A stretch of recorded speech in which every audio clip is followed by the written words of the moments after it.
आज ही Doubtnut app download करें। Doubtnut पर होगा अब आपके सभी मैथ्स, केमिस्ट्री, फिजिक्स और बायोलॉजी डाउट्स का सफाया। बस अपने क्वेश्चन की फोटो खींचो, उसे क्रॉप करो और तुरंत वीडियो सोल्यूशन पाओ। Download now. हेलो एवरीवन, हमारा प्रश्न दिया हुआ है। नीचे की कुछ अभिक्रियाओं के लिए अभिक्रिया के मानक एंथैल्पियों का मान दिया गया है। जल की संभवन एंथैल्पी दिया गई है, एसिटिलीन की दहन की एंथैल्पी दी गई है और एथिलीन के दहन की एंथैल्पी दी गई है। तो नियत दाब पर एसिटिलीन के एथिलीन में हाइड्रोजनीकरण की ऊष्मा मान के ज्ञात कीजिए और अपना उत्तर परिणाम के रूप निकटतम पूर्णांक में दीजिए। ठीक है, तो सबसे पहले क्या दिया हुआ है, हाइड्रोजन जल की संभवन ऊर्जा।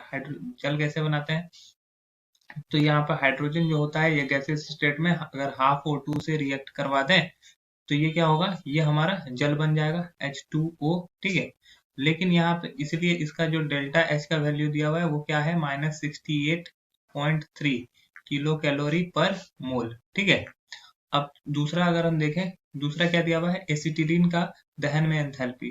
तो एसिटिलीन क्या हो गया, C2H2। ठीक है, यहाँ पे कार्बन कार्बन के बीच में ट्रिपल बॉन्ड होता है। ठीक है, उसका दहन करवाया जाता है, तो दहन करवाया जाता है 5/2 O2 के प्रेजेंस में। तो ये रिएक्शन करने के फलस्वरूप क्या बनाता है, 2CO2 बनाता है और साथ में वाटर मॉलिक्यूल बनाता है। तो यहाँ पे जो डेल्टा H का वैल्यू दिया हुआ है, यहाँ पे डेल्टा H का वैल्यू दिया हुआ है -310.6 किलो कैलोरी प्रति मोल। ठीक है, और तीसरा जो दिया गया है हमारा, तीसरे में दिया हुआ है कि एथिलीन। एथिलीन किसको बोलते हैं, एथिलीन के दहन में एंथैल्पी। तो एथिलीन हो गया C2H5। ठीक है, एथिलीन ये हो गया माफ कीजिएगा C2H4।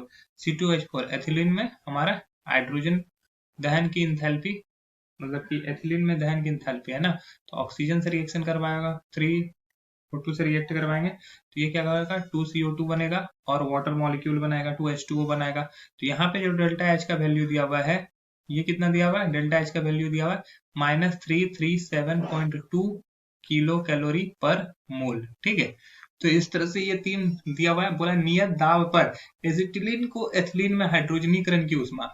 तो इसमें क्या किया, हाइड्रोजनीकरण करवाना है। ठीक है, हाइड्रोजनीकरण करवाना है किसका, मतलब कि एसिटिलीन से, मतलब कि एसिटिलीन C2H2 इसका हाइड्रोजनीकरण, मतलब कि हाइड्रोजन का संयोग करवाएंगे। तो ये ट्रिपल बॉन्ड में क्या करेगा, दो हाइड्रोजन जुड़ेगा तो एक बॉन्ड तोड़ेगा और ये डबल बॉन्ड में कन्वर्ट हो जाएगा, मतलब कि ये एथिलीन में कन्वर्ट हो जाएगा। तो इसका डेल्टा H क्या होगा, पहले हमको ये निकालना होगा, हमको निकालना है उष्मा का मान।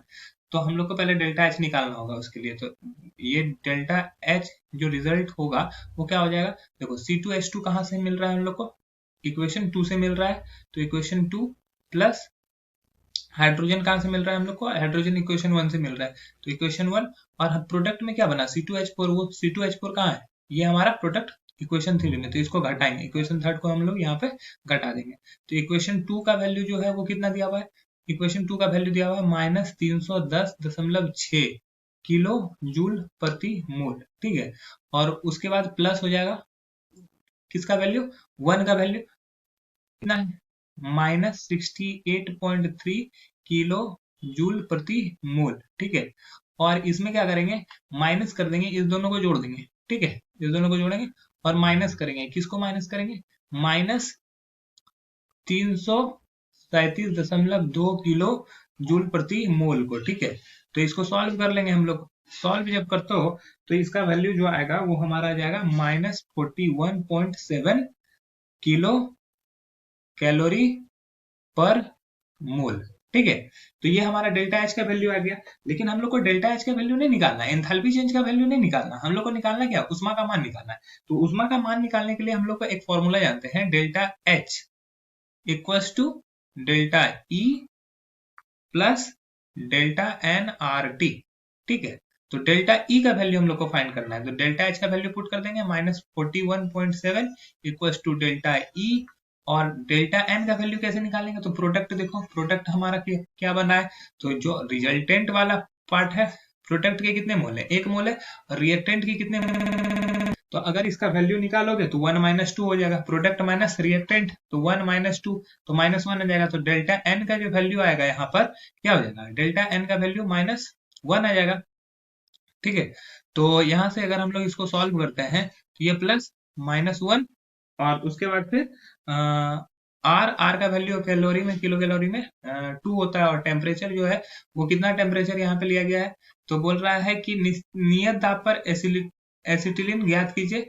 तो ये जो नियत दाब है मतलब कि रूम टेम्परेचर 25 डिग्री सेंटीग्रेड हुआ, 25 डिग्री सेंटीग्रेड पे ये कितना होता है, अगर इसको केल्विन में कन्वर्ट करें तो ये 298 हो जाएगा, 273 प्लस 25। अब इसको सॉल्व कर लेते हैं, तो डेल्टा ई का जो वैल्यू यहाँ पे आ जाएगा वो, अब ये देखो किलो कैलोरी में है, तो किलो में अगर उसको जूल में कन्वर्ट कर देंगे तो 10⁻³ से मल्टीप्लाई होगा, क्योंकि ये किलो कैलोरी प्रति मोल आया है, तो इसको किलो से हम लोग नॉर्मल में कन्वर्ट करते हैं, तो यह आ जा रहा है -41,104 जूल प्रति मोल, माफ कीजिएगा कैलोरी, ठीक है, प्रति मोल, ठीक है। अब देखो ये इसको अगर किलो कैलोरी में कन्वर्ट करेंगे तो ये आ जाएगा 41.104 किलो कैलोरी प्रति मोल। तो हमारा जो वैल्यू आएगा, हम लोग को बोला गया है कि ऊष्मा का मान जो होता है परिणाम को रूप निकटतम पूर्णांक में अगर निकटतम पूर्णांक देखें तो डेल्टा ए का निकटतम पूर्णांक -41 किलो कैलोरी प्रति मोल हो जाएगा। तो हमारा जो सही उत्तर हो जाएगा वो हो जाएगा 41 की जगह -41 किलो कैलोरी प्रति मोल। आशा है कि आपको समझ में आया होगा। That's all, thank you. Class 6 से 12 से लेके नीट, IIT, जेईई मेंस और एडवांस के लेवल तक 10 मिलियन से ज़्यादा स्टूडेंट्स का भरोसा। आज ही डाउनलोड करें डाउटनेट ऐप या व्हाट्सएप कीजिए अपने डाउट्स 8400 400 400 पर।